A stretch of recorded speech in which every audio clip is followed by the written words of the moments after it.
மாலை நேர பணியிலே அயராது கட்சி பணியாற்றக்கூடிய பாரதிய ஜனதா கட்சிக்குரிய மண்டல தலைவர் ஆனந்தன் சகோதரர் அவர்களே, பொதுச் செயலாளர்கள் சாமித்துறை சுரேசன் அவர்களே, துணைத் தலைவர்கள் செந்தில் அவர்களே, மண்டலத்துடைய நிர்வாகிகள் பலர் இருக்காங்க. எல்லாத்தையும் அக்கா வரிசையா படிப்பாங்க. மாவட்ட தலைவர், என்னுடைய பிரச்சார பிரிவுடைய தலைவர் முத்துவேலன் அவர்களே, என்னுடைய இணைய வைப்பாளர் அவர்களே, மாநில செயலாளருடைய நடிகர் ரவியண்ணன் அவர்களே.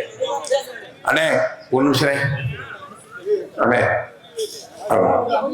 ஒரு நிமிஷம் தலைவா, ஒரு நிமிஷம், ஒரு 10 நிமிஷம் தலைவா.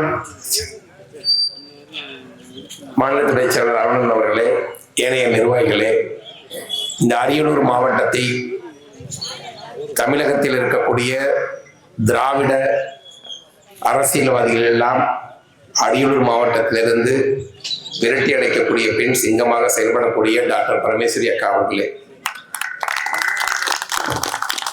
பாரதிய ஜனதா கட்சிக்கு ஒரு வித்தியாசமான ஒரு கட்சி. தமிழகத்தை பொறுத்தவரை பாரதிய ஜனதா கட்சியை பற்றி எப்படி உங்களிடம் கொண்டு வந்து சேர்த்திருக்கிறார்கள் என்பது எங்களுக்கு தெரியாது.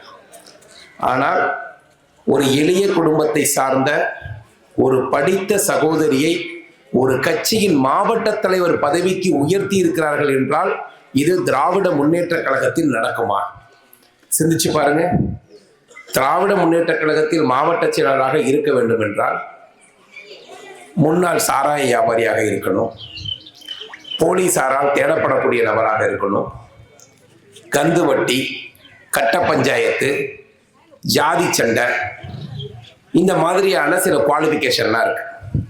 ஒரு பெரிய படிப்பு. அதெல்லாம் அதுலேயும் 6 மாதம் 1 வருஷம் அரியலூர் சிறையில் படிச்சிருந்தா கிளை செயலாளர், திருச்சி மத்திய சிறையில் படிச்சிருந்தா மாவட்ட செயலாளர், புழலில் படிச்சிருந்தா நம்ம அமைச்சர் சிவசங்கரனை மாதிரி அமைச்சர். இந்த மாதிரி யோகியர்களை கொண்ட கட்சி திராவிட முன்னேற்ற கழகம். ஆனால் பாரதிய ஜனதா கட்சி ரொம்ப அவங்கெல்லாம் சொல்றபடி தமிழகத்திற்கு ஒரு விரோதமான கட்சி தான். ஏன்னா படித்த மருத்துவரை, டாக்டர் படித்த ஒரு மகளிரை மாவட்ட தலைவரா, ஒரு ஜெயிலுக்கு போகாத, உங்ககிட்ட ஒரு திருடாத, ஒரு கட்ட பஞ்சாயத்து பண்ணாத, ஒரு சாதி ரீதியான அரசியலை முன்னெடுக்காத, ஏழை மக்களை வயிற்றில் அடிக்காத ஒரு மாவட்ட தலைவரை கொடுத்தா திமுக காரன் கோச்சுக்கான மாட்டாமா?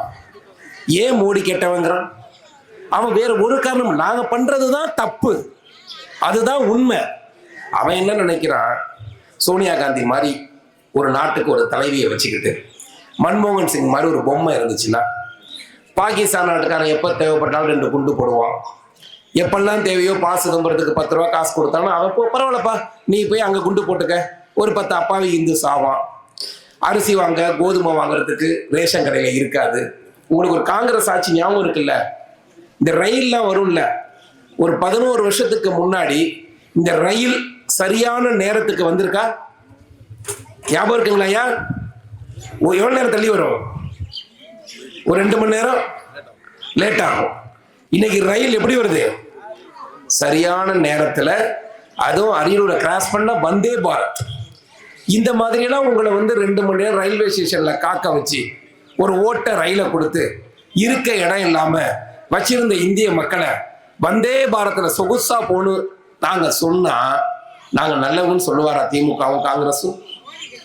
அவன் உங்களுக்கு ரேஷன் கடையில கூட அரிசி கொடுக்காம மண்ணெண்ணையை திருடிக்கிட்டு, ஞாபகம் இருக்கா அந்த காலத்துல மண்ணெண்ணையை 3 லிட்டர் மண்ணெண்ணெய் வாங்க போவோம், எப்படி அளந்தாலும் 1.5 லிட்டர் தான் வரும். ஆனா அவன் அளந்தா 3 லிட்டர் வரும். இருந்துச்சா? அரிசியை அளப்பாங்க, 30 கிலோ அரிசி அளந்தா வீட்டு வந்து பார்த்தா 12 கிலோ தான் இருக்கும். கரையான் திங்கிறது பாதி, கலைஞர் குடும்பம் திங்கிறது மீதி. அப்படி இருந்துச்சு.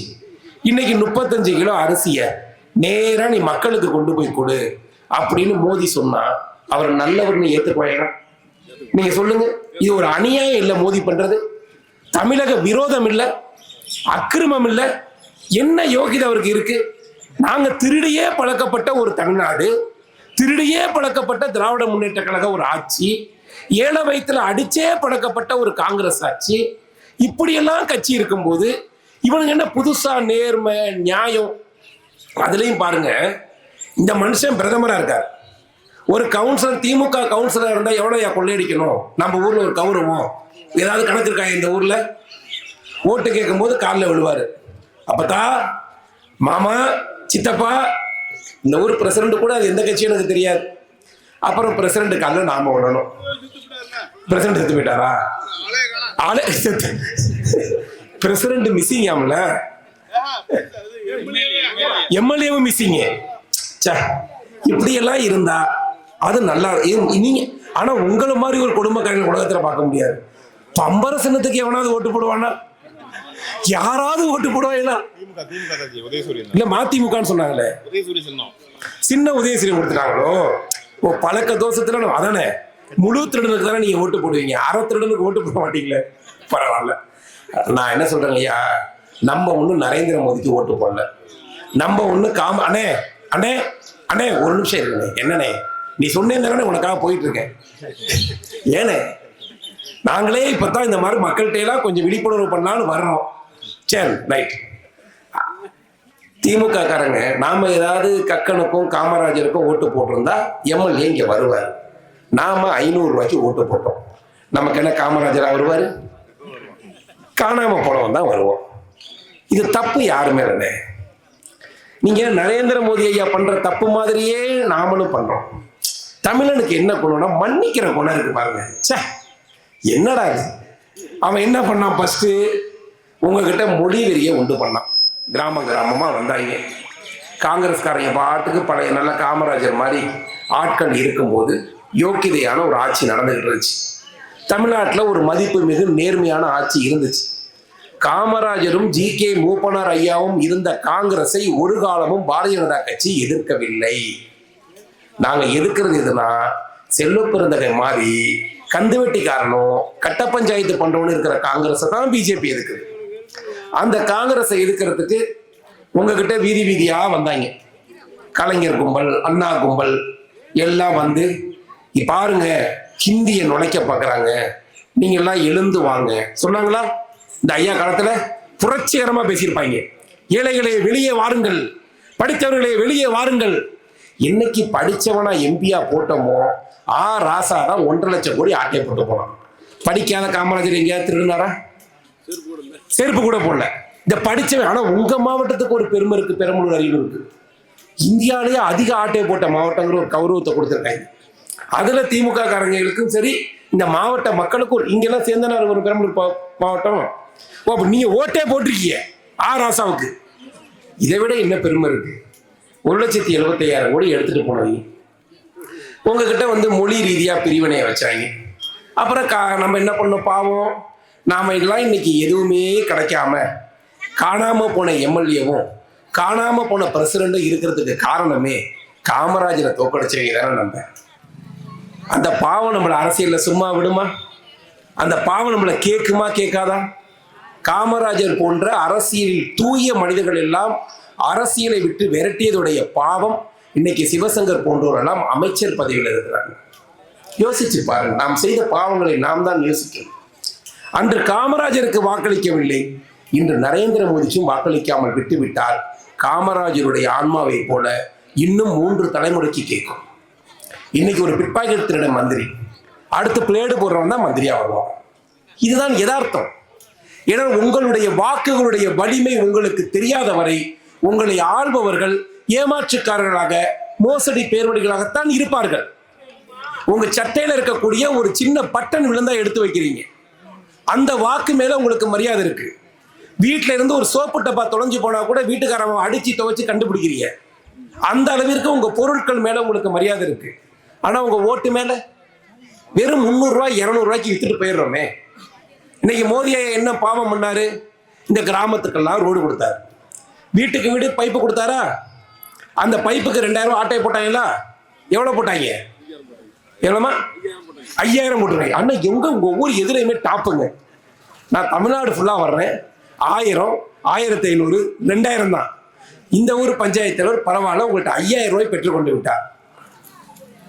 அந்த பைப்பை கொடுத்ததுக்கு 1 ரூபாய் கூட லஞ்சம் இல்லாமல் நரேந்திர மோடி உங்க வீட்டுக்கு வீடு ஏன் பைப் இருக்கணும்னு நினைச்சாருன்னு தெரியுங்களா ஐயா? அதற்கான அடிப்படை காரணம் ஒரு பெரிய சமூக நீதி. வீட்டுக்கு வீடு ஒரு சாதாரண ஒரு பட்டியல் சமூகத்தை சார்ந்த மக்களும் இருப்பாங்க.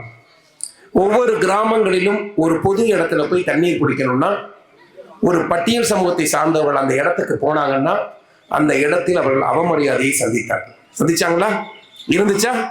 இவங்க சொல்றாங்களே பெரியார் பூமி பெரியார் பூமி பெரியார் பூமின்னு.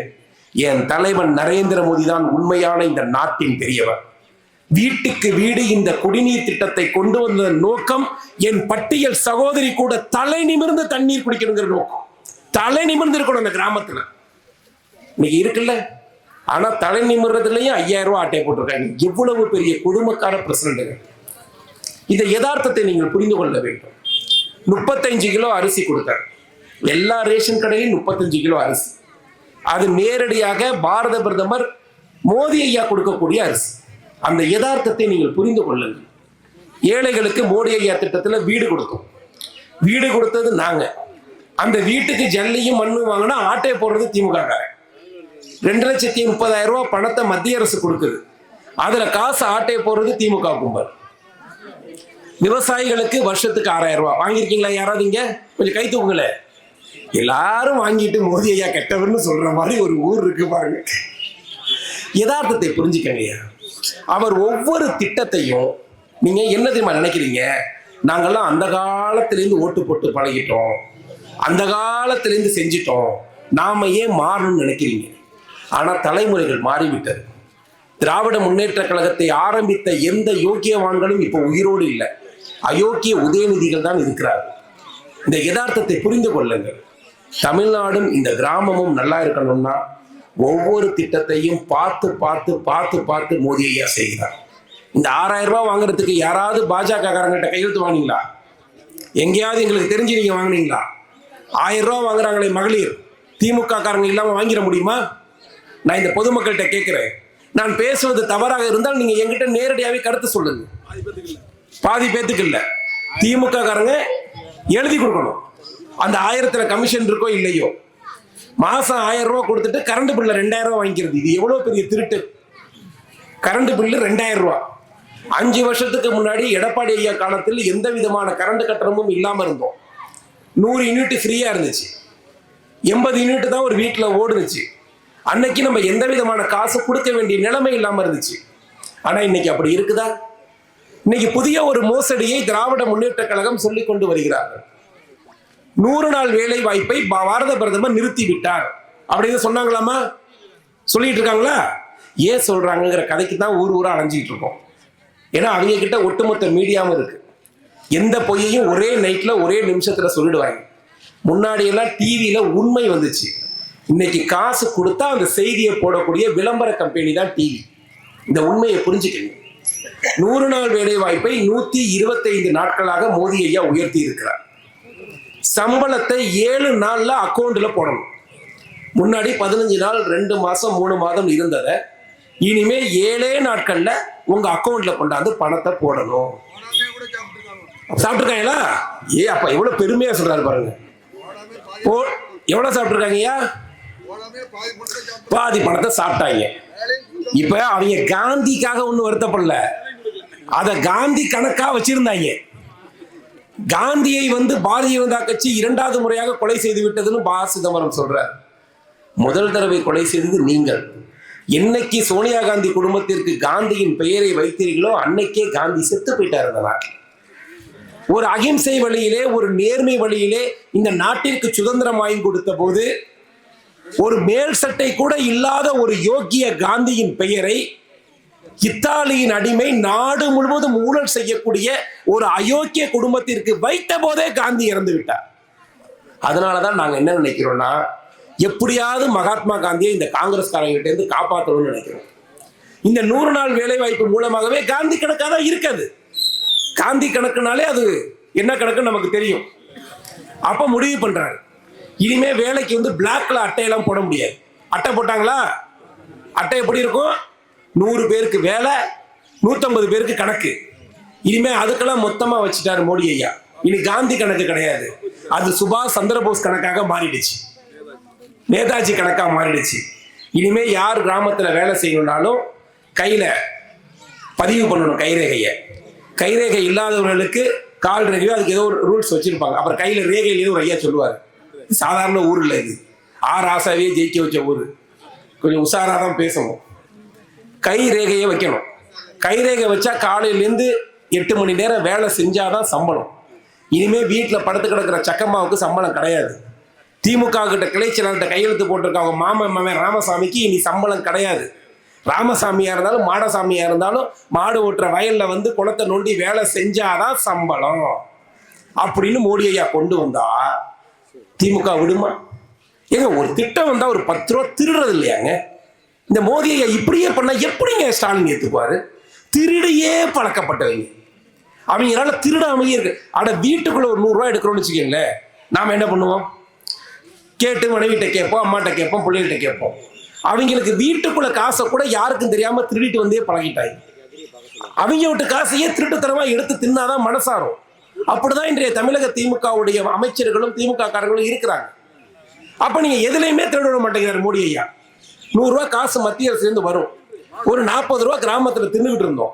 இப்ப அதுக்கு ஆப்படிச்சுட்டு நாங்க 125 நாள் வேலை தர்றோம், 100 நாள் காசு நாங்க தர்றோம், 25 நாள் நீ தான்னா திருடிக்கிட்டு இருந்தவன்லேருந்து கொடுக்க சொன்னா கொடுப்பானா? அதுக்கு தான் மோடி ஐயா மேல பழி போடுறோம். நான் கேட்கிறேன், திராவிட முன்னேற்ற கழகத்தை பார்த்து என் கையில இப்ப தூக்கு கயிறு இல்லை, வேணா காவி துண்டை கூட சொல்றேன். மோடி ஐயா 100 நாள் திட்டத்தை நிறுத்திட்டாருங்கிறத நீ நிரூபிச்சினா நான் தொங்குறேன். இதுல நான் இல்லைன்னு நிரூபிச்சிட்டீங்கன்னா உன் மகன் உதயநிதி ஸ்டாலின் இதுல தொங்குவாரா? திமுக காரங்க யார் இருந்தாலும் வாங்க இந்த மேடைக்கு, நான் சவால் விடுறேன். பொய் முழு பூசணிக்காவையே சோத்துல வச்சு மறைக்கிறாங்க. இப்ப நாங்க ஏன்னா முன்னாடி ஒரு காலத்துல பொய்ய சொல்ல முடிந்தது. இன்னைக்கு நாங்கள் நயினார் நாகேந்திரன் என்கிற திராவிட கட்சியிலிருந்து வந்த தலைவரை வச்சிருக்கோம். நீங்க என்னென்ன வேலை செய்வீங்கன்னு எல்லாம் அவருக்கு தெரியும். கொஞ்சம் எங்களுக்கு அது தெரியாது, நாங்க ரொம்ப நீதியாவே இருந்து பழகிட்டோம். ஆனால் இன்று திருநெல்வேலி கண்டெடுத்த தங்கம் நயினார் நாகேந்திரன் ஐயாவும் தமிழகத்தின் திமுக ஊழல் பெருச்சாலையை ஓட ஓட விரட்டிய அண்ணாமலையும் பாரதிய ஜனதா கட்சியுடைய முக்கிய தலைவர்களாக இருக்கிறார். இன்னைக்கு கட்சி மாறிவிட்டது, சூழல் மாறிவிட்டது. இனிமே எங்களை ஏமாற்ற முடியாது. மக்கள் கேள்வி கேளுங்க பிஜேபியை, நீங்க எங்களுக்கு என்ன செஞ்சீங்கன்னு. நாங்க சொல்றோம், அந்த இருக்க போஸ்ட் ஆபீஸ் செல்வ மகள் சேமிப்பு திட்டத்தில் எத்தனை பேர் இருக்கீங்க? யாராவது பணம் போட்டிருக்கீங்களா இல்லையா? போடல. செல்வ மகள் சேமிப்பு திட்டத்துல அந்த பாப்பா இருக்கு பாருங்க, அந்த பாப்பாவுக்கு மாசம் 500 ரூபாய் கட்டினீங்கன்னா யாருமே தர முடியாத வட்டியை அந்த போஸ்ட் ஆபீஸ் தரும். இந்த திட்டம் உங்களுக்கு இருக்கிறது தெரியுமா? கேட்டு பாருங்க. 18 வயசு ஆகும்போது கல்யாணத்துக்கு ஆகக்கூடிய தொகையை செல்வ மகள் சேமிப்பு திட்டத்தில் கொடுக்கிறார் மோடி ஐயா.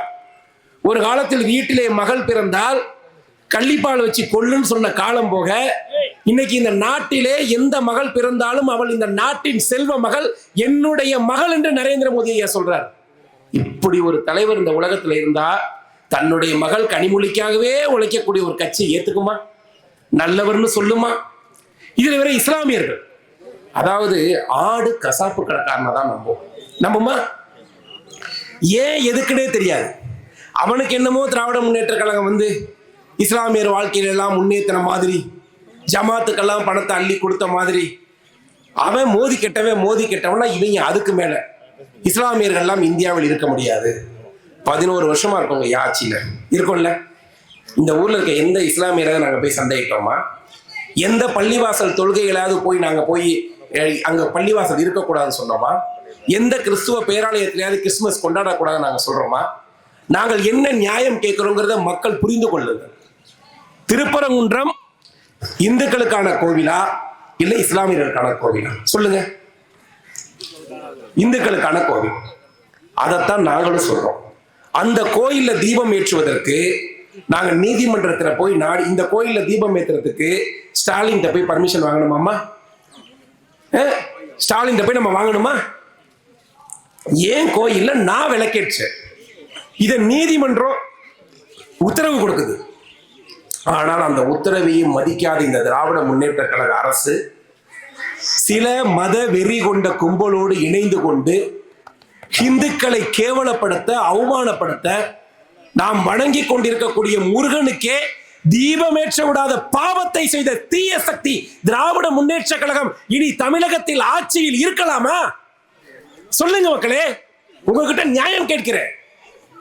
ஏண்டா என் கோயில்ல தீபம் ஏற்றலன்னு சொன்னா நாங்கள் மதவாதிகளா? நாங்கள் பள்ளிவாசல்ல போய் தீபம் ஏற்றுகிறோம் என்று சொன்னால் அது தப்பு தானே? கிறிஸ்துவ பேராலயத்தில் போய் நான் பிள்ளையார் சிலை வைக்கிறேன், தீபம் ஏத்துறேன்னு சொன்னா அது தப்பு. ஏன் முருகனுக்கு என்னுடைய அறுபடை வீடுகளில் முதல் கோவிலுக்கு நான் தீபம் ஏற்ற கூடாதுன்னு சொல்வதற்கு இந்த திருமாவளவனும் இந்த திராவிட முன்னேற்ற கழகமும் இந்த மதிமுக வைகோவும் இந்த கிறிஸ்துவ கைக்கூலிகள் யார்? நான் கேட்க கூடாதா? எனக்கு கோபம் வரக்கூடாதா? ஏன் தாத்தனும் பாட்டனும் இந்த மண்ணில் வீரத்தோடு வளரவில்லையா? ஏண்டா 500 வருஷத்துக்கு முன்னாடி மதத்தை பாதுகாக்கிற உனக்கே இவ்வளவு திமிருனா, உன்ன மாதிரி 1000 போர்களுக்கு மத்தியிலே தலைகளை வீசி எறிந்த முகலாயர்களை எதிர்த்து நின்ன என் தாத்தன் காப்பாற்றுற இந்து மதத்தை பின்பற்றக்கூடிய எங்களுக்கு வீரம் இருக்குமா இருக்காதா? இருக்கக்கூடாதா? அது இருந்தா நாங்கள் மதவாதியா? நான் கேட்கிறது அதுதான். பாரதிய ஜனதா கட்சி மதவாதி கிடையாது. நாங்கள் எந்த இஸ்லாமிய கோயில்களிலும் போய் பங்கு கேட்கவில்லை. ஆனா எங்க உரிமையில நீ உள்ள வந்தீனா எதையும் இழப்பதற்கு நாங்கள் தயாராக இருக்கிறோமா? இதுதான் இந்த யதார்த்தத்தை மக்கள் புரிந்து கொள்ளுங்கள். ஏதோ பிஜேபி வருது, பிஜேபி ஏதோ சண்டையை கலப்பு, எதுவும் கிடையாது. இன்னைக்கு இந்தியாவாக காஷ்மீரில் இருந்து கன்னியாகுமரி வரைக்கும் இருக்குதுன்னா நமது தாய் பூமி, பாரத பூமி. இது நமக்கு காஷ்மீர்ல சொந்தம் வேண்டாமா? ராஜஸ்தான்ல நமக்கு உறவு வேண்டாமா? இவன் சொல்றான் தமிழ்நாட்டை தனி நாடாக பிரிக்க வேண்டும் என்றவன் திராவிட முன்னேற்ற கழகம். இன்னைக்கு திருச்சியில் இருக்கக்கூடிய வளர்ச்சி அரியலூர் மாவட்டத்தில் இருக்கிறாங்க ஐயா, சொல்லுங்க ஐயா. ஒரு ஃபேக்டரி இருக்கா? ஒரு தொழில் வாய்ப்பு இருக்குதா? என்ன வாய்ப்பு இருக்கு? எந்த வாய்ப்பும் கிடையாது. 24 மணி நேரம் ஜாதி சண்டை, போக்சோ, பச்சை குழந்தைகள் கூட பாலியல் பலாத்காரம் செய்யக்கூடிய பூமியில் தமிழ்நாட்டில் அதிக இடத்தில் இருக்கிறது அரியலூர். அந்த அளவிற்கு சட்டம் ஒழுங்கு கேடுகட்டு நிற்கிறது இன்னைக்கு. ஆனா எங்க ஒன்றிய தலைவரை, வீட்டுக்கு மணல் கொட்டினவரை கைது பண்ணணும்னு இங்க இருக்கக்கூடிய எஸ்ஐ துடித்துக் கொண்டிருக்கிறார். நான் தமிழக காவல்துறைக்கு சொல்லிக் கொள்வது ஒன்றே ஒன்றுதான். எங்களுடைய ஒன்றிய தலைவர் ஆனந்தன் மீது நீங்கள் ஒரு நாள் கை வைத்தால் நீங்கள் வாழ்நாள் முழுவதும் ஃபீல் செய்யற அளவுக்கு நாங்கள் போராட்டங்களை எங்கள் மாவட்ட தலைவர் மூலம் நடத்துவோம். பாரதிய ஜனதா கட்சிக்காரன் மீது, காவி துண்டர் மீது கை வைக்கக்கூடிய துணிச்சல் திமுகவுடைய பேச்சை கேட்டு காவல்துறைக்கு இருக்குமானால் இன்னும் 5 மாதங்களில் பாரதிய ஜனதா கட்சியுடைய கூட்டணி ஆட்சியில இருக்கிற இடம் தெரியாமல் உங்களை மாற்றம் செய்வோங்கிறத மறந்துடாதீங்க. அதிகாரம் ரொம்ப நாள் அவங்க பின்னாடி இருக்காது. எங்கள் கட்சிக்காரங்கள யார் தவறு செய்தாலும் அரசு செய்யுங்க, அதுக்கு நாங்கள் எதிரி கிடையாது. பிஜேபிக்காரன் தப்பு செஞ்சா அரசு பண்ணுங்க, ஆனால் செய்யாத குற்றத்துக்கு நாங்கள் அரசு பண்ணுவோம், நாங்கள் மிரட்டுவோம், உருட்டுவோம்னா நாங்கள் வெடிகுண்டுகளுக்கு மத்தியிலே கட்சி நடத்துபவர்கள். உங்களுக்கு நல்லா தெரியும். அத்தனை வெடிகுண்டுகளை பார்த்து விட்டுத்தான் பாரதிய ஜனதா கட்சிக்காரன் 2 பாராளுமன்ற உறுப்பினர்கள் இருந்து இன்று 200 பாராளுமன்ற உறுப்பினர்களையும் 11 ஆட்சியையும் கையில் வச்சிருக்கோம். நாங்கள் ஒன்றும் திமுக காரன் கிடையாது.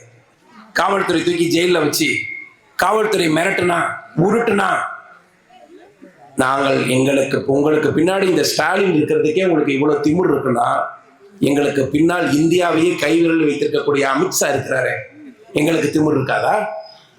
என்ன உங்களுக்கு என்ன பாஜக காரன் என்றால் அவ்வளவு இலக்காரம்? என்ன செய்தாரு சொல்லுங்க? நியாயமா? நீ அநியாயம் பண்ணி தான் அரசு பண்ணுங்க, அதுக்கு நாங்களே வரமாட்டோம். ஆனா பொய்யா சொல்லி மிரட்டுறது என்னுடைய. நீங்க பாருங்க, ஒரு ஒன்றிய தலைவர் இந்த கூட்டம் நடத்துறாருன்னு நீங்க ஒரு பொய்யான வழக்கை போட்டு அவரை வீட்டில் இருக்க விட முடியாம, கூட்டத்தில் இருக்க விடாம பண்ணீங்க. அவர் வந்திருந்தால் 50 பேர் தான் இருந்திருப்போம். இன்னைக்கு வராதனால ஒட்டுமொத்த ஊரே நிக்குதா? இதுதான் பாரதிய ஜனதா கட்சி தொண்டருடைய லட்சியம். சும்மா ஏதோ ஒரு ஆளை பிடிச்சிட்டோம்னா, அக்கா டாக்டர் அக்காவுக்கு நெருக்கடி கொடுத்துட்டோம்னா, இந்த பாண்டியராஜன் மேல வழக்கு கொடுத்துட்டோம்னா பாஜகவை ஒழித்து விடலாம் என்று நினைப்பதற்கு இது திமுக குடும்ப கட்சி கிடையாது. காவி துண்டு போட்ட ஒவ்வொருவனும் இங்கு நரேந்திர மோடி. பாரதிய ஜனதா கட்சியில் இருக்கக்கூடிய அடிப்படை தொண்டன் ஒவ்வொருவனும் அமித்ஷா. நீ டெல்லியில் இருக்க அமித்ஷாவை கண்டு அச்சப்பட வேண்டாம். இந்த கிராமத்தில் இருக்கக்கூடிய கிளை தலைவர், ஒன்றிய தலைவர் ஆனந்தனையும் அமித்ஷாவாகத்தான் பாரதிய ஜனதா கட்சி வளர்க்கும். எதிர்த்து நிற்போம், எது நடந்தாலும் எதிர்த்து நிற்போம், அச்சப்பட மாட்டோம். இன்னும் 150 நாட்களில் 100 நாள் 125 நாட்களாக உயர்ந்திருக்கிறது. எப்படியும் ஏப்ரல் 10 to 15க்குள்ள வருகிற தமிழ் புத்தாண்டு, ஆங்கில புத்தாண்டு அவங்க புத்தாண்டு, வருகிற தமிழ் புத்தாண்டு உண்மையான தமிழர்களுக்கு வாழ்வளிக்கக்கூடிய பாரத பிரதமர் நரேந்திர மோடியுடைய கூட்டணி ஆட்சி, எடப்பாடி ஐயா பழனிசாமி முதலமைச்சராக கூடிய ஆட்சி தான் இந்த தமிழகத்தில் வரும் என்பதை தொண்டர்களும் புரிந்து கொள்ளுங்கள், காவல்துறையும் புரிந்து கொள்ளுங்கள். உங்களுக்கு தெரியும் ஆட்சி மாற்றம் நடக்க போகுது. இங்க யாராவது நடிகர்களுக்கு பின்னால் இருக்கக்கூடிய ஆட்கள் இருக்கிறீங்களா? இங்க இருக்கக்கூடிய ஒரு மனிதர் நடிகர் விஜய்க்கு வாக்களிப்பீர்களா? சொல்லுங்க, நாங்கள் நடிகர் விஜய்க்கு பின்னாடி இருக்கிறோம்னு. இந்த கூட்டத்தின் மூலமாக நடிகர் விஜய் ஒன்றை புரிந்து கொள்ள வேண்டும். நீ ஷோ காட்டுற சினிமா கிடையாது, அரசியல். களத்தில் நின்று பணியாற்றக்கூடிய தாமரைக்கும் ரெட்டலைக்கும் மட்டும்தான் வாக்களிப்பார்கள் மக்கள். சும்மா ரீல்ஸ் போடுறது கிடையாது கட்சி. ரியலா வேலை பார்க்கணும். உன்னிடம் இருக்கக்கூடிய ஆட்கள் எல்லாம் ரீல்ஸ் தலைவிகள், எங்களிடம் இருக்கக்கூடியதெல்லாம் ரியல் தலைவிகள். இறங்கி களத்துல இறங்கி மக்களோட மக்களா நிற்கக்கூடிய தலைவிகள். உடனே இந்த பத்திரிகைக்காரன் போடுறான், விஜய்க்கு வாக்கு வங்கி கூடுது. எங்கடா கூடுது? இந்த இருக்கு, இந்த ஊர்ல இருக்கு. உண்மையிலே சொல்லுங்க, விஜய்க்கு நாங்களா ஓட்டு போடுவோம்னு. விஜய்னு ஒருத்தன் கட்சி ஆரம்பிச்சிருக்கானே, உங்களுக்கு தெரியுமா? அதுவே தெரியாது. இதுதான் உண்மை. இந்த உண்மை தெரியாம அவன், நான் என்ன சொல்றேன், ஒரு நடிகர், நம்ம ரவி சார் வந்திருக்காரு. ரவி சார் வந்து ஊரே கூடுதில்ல, ரவி சார் வந்தா கூடுதில்ல. அவன் இதை விட உயர்ந்த நடிகர், ஒரு படி மேல இருக்க நடிகர். ஆனா அவன் ஃப்ராடு நடிகர், இவர் நல்ல நடிகர். அவன் திருட்டு திராவிட நடிகர், இவர் தேசிய நடிகர். அவன் நடிப்பது பிழைப்பு, இவருக்கு நடிப்பது பிழைப்பல்ல, வாழ்க்கை. மக்களுக்காக உழைக்க வேண்டும் என்று நினைக்கிறார். ஒரு நடிகர் ஒரு ரூபாயை பெறாமல், ஒரு விளம்பரம் இல்லாம, ஒரு கிராமத்துல வந்து நான் நரேந்திர மோடி தான் உலகின் சூப்பர் ஸ்டார்னு ஒரு ஸ்டார் வந்து சொல்றாரு பாருங்க. இதுதான் பாஜக, சும்மா கிடையாது. யார் சூப்பர் ஸ்டார்? 18 மணி நேரம் உழைக்கக்கூடிய எங்களுடைய நரேந்திர மோடி சூப்பர் ஸ்டாரா? தமிழ்நாடு முழுவதும் கொள்ளையடிக்கக்கூடிய இந்த ஸ்டாலினும் இந்த விஜயும், இந்த திருட்டு நடிகர்கள் தன்னுடைய டிக்கெட் கட்டணத்தை கூட குறைக்க துப்பு இல்லாத சினிமாக்காரர் எப்படா மக்கள் பிரச்சனையை தீர்ப்ப? என் கேள்வி கரெக்டு தான். உன்னால ஒரு ரசிகனுக்கு டிக்கெட் எவ்வளவு? முதல் படத்துல 1000 ரூபாய் டிக்கெட். இசை வெளியீட்டு விழாவை மலேசியால நடத்துறான். 41 பேர் உனக்காக உயிரிழந்தாங்கல்ல.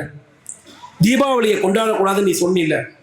நீ கிறிஸ்துவங்கிறதுனால தீபாவளியை கொண்டாடக்கூடாதுன்னு சொன்ன. அப்புறம் ஏன் நீ கிறிஸ்துமஸையும் கொண்டாடக்கூடாதுன்னு தானே சொல்லணும்? என் கேள்வி தப்பா சரியா? நான் கேட்கறது சரிதானே?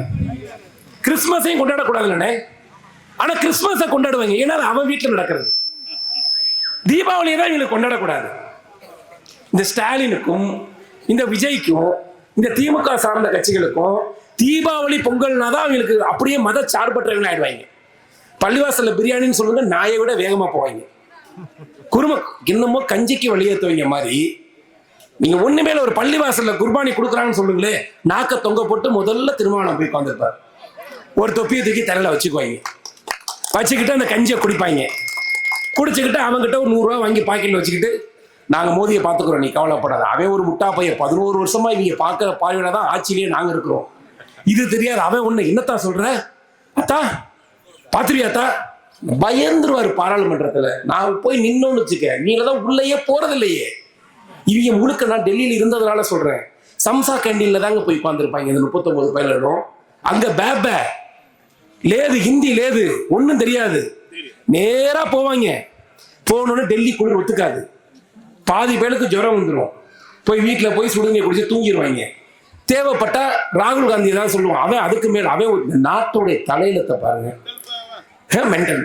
ஜவஹர்லால் நேருக்கு இப்படி ஒரு பேரம் கிடைக்கணுமா?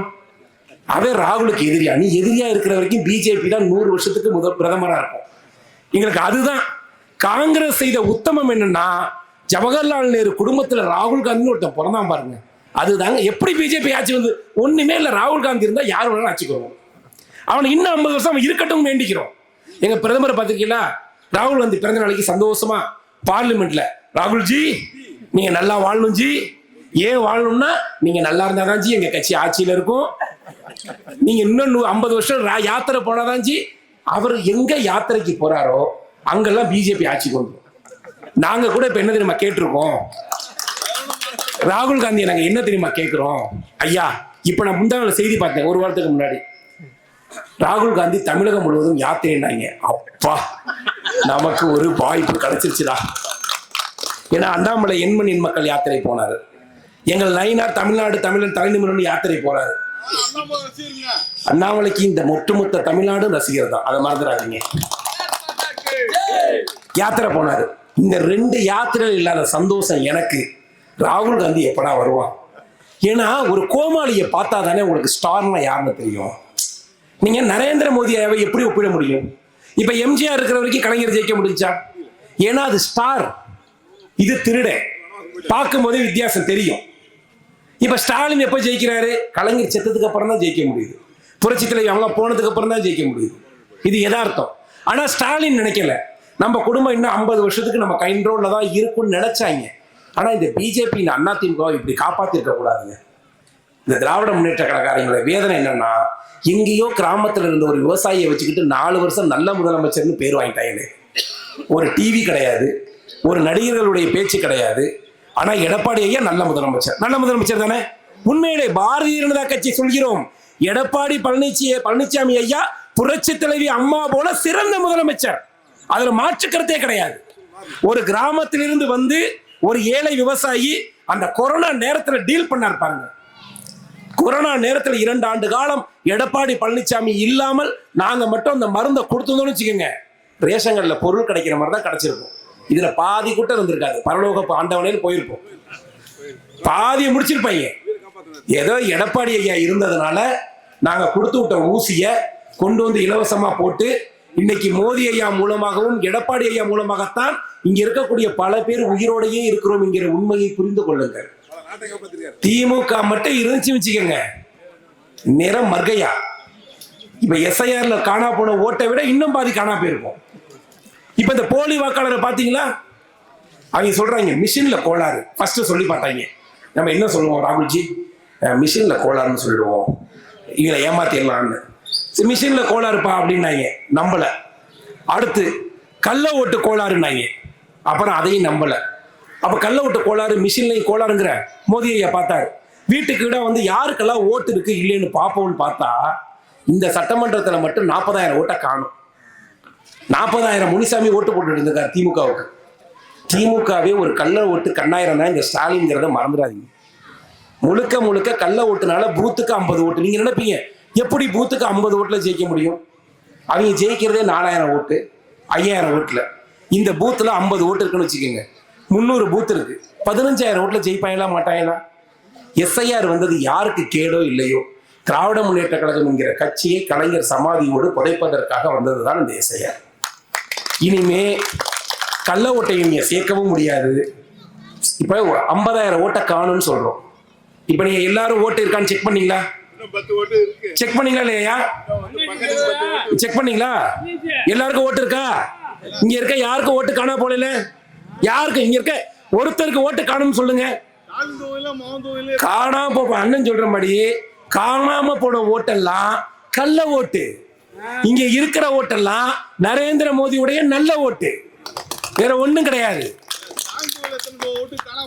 ஃபுல்லா கள்ள ஓட்டு, வேற ஒரு காரணமும் இல்ல. இவங்க பாட்டுக்கு கம்மன் இருந்தாங்கன்னா மோடி ஐயா பாட்டுக்கு இருந்திருப்பாரு. என்ன இவங்க எப்ப பார்த்தாலும் மிஸ் இருந்துறாங்க, கள்ள ஓட்டுங்கிறாங்க, இதெல்லாம் அவருக்கு தெரியாது. அவர் பச்சை குழந்தை மாதிரி நல்லது செஞ்சே ஜெயிச்சு பழகிட்டார். எங்க பிஜேபி காரனுக்கு கள்ள ஓட்டு தெரிஞ்சா தான் 11 வருஷமா ஆட்சி இருக்க நாங்க ஏன் எம்எல்ஏவா இல்லாம தெருவா உங்ககிட்ட பேசிட்டு இருக்கோம். எங்களுக்கு அப்படிலாம் தெரியாது. நேர்மை, நீதி, நியாயம், இதையே நாங்கள் பேசுவோம். இதையே இன்னும் 100 ஆண்டு காலத்திற்கு மக்கள் தாமரைக்கு வாக்களித்தாலும் வாக்களிக்க விட்டாலும் இந்த தீய சக்தி திமுகவிடம் இருந்து காப்பாற்றுவதற்கு இந்த காவி போராளிகள் உயிரையே தியாகம் செய்வோம். அதுல எந்த மாற்று கருத்தும் கிடையாது, எந்த நோக்கமும் கிடையாது, எதுவும் எங்களுக்கு கிடைக்க வேண்டாம். ஆனா உங்க பாக்கெட்ல இருந்து 1 ரூபாய் நீ திமுக காரன் திருட முடியாது. திருடலைன்னா இனிமே திமுக இங்க இருக்குமா? கிராமம் முழுவதும் நீ அக்கா ஆய்வுக்கு வரும். இனி 100 நாள்ல திருட முடியாது. குடிநீர்ல காசு அடிச்சா பிரசிடண்ட பிடிப்போம், வழக்கு போடுவோம். இங்க இருக்க கணக்கெழுதிட்டு இருக்கு பாருங்க, கிராம நிர்வாக அலுவலர் ஒரு அண்ணன் இருப்பாரு, டெய்லி கணக்கெழுதி போயிட்டு இருக்காருல்ல, 6 மாதம் கழித்து அவரை அரியலூர் சிறையில் சென்று நாம் எல்லோரும் பார்க்க வேண்டிய காலம் வரும். ஏன்னா இந்த கிராமத்துல என்னென்ன ஊழல் நடந்துகிட்டு இருக்குங்கிறத இனி பாரதிய ஜனதா கட்சி ஒற்றை ரூபாயை கூட விட மாட்டோம். பாரதிய ஜனதா கட்சி தமிழகத்தில் ஆள வேண்டும் என்ற நோக்கம் அல்ல. தமிழகத்தில் இருக்கக்கூடிய 9 கோடி தமிழனும் தலை நிமிர்ந்து வாழ வேண்டும், அதுதான் எங்களுடைய நோக்கம் என்று சொல்லி கொடுத்த வாய்ப்பிற்கு நன்றி கூறி விடைபெறுகிறேன். நன்றி, வணக்கம்.